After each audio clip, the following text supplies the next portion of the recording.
Some state lawmakers want to try a different approach to address rising absenteeism and stagnant graduation rates among Ohio's youth.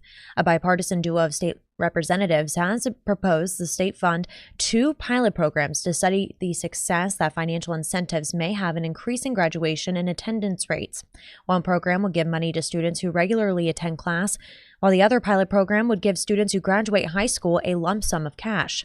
The attendance pilot program would reward kindergartners and ninth grade students in selected districts $500 if they miss less than 10% of the school year, paid bi-weekly, quarterly, or as a lump sum at the end of the year. Meanwhile, other representatives question whether financially incentivizing students to attend class would set a bad example, considering Ohio already has truancy laws. For more information, just go to NBC4i.com.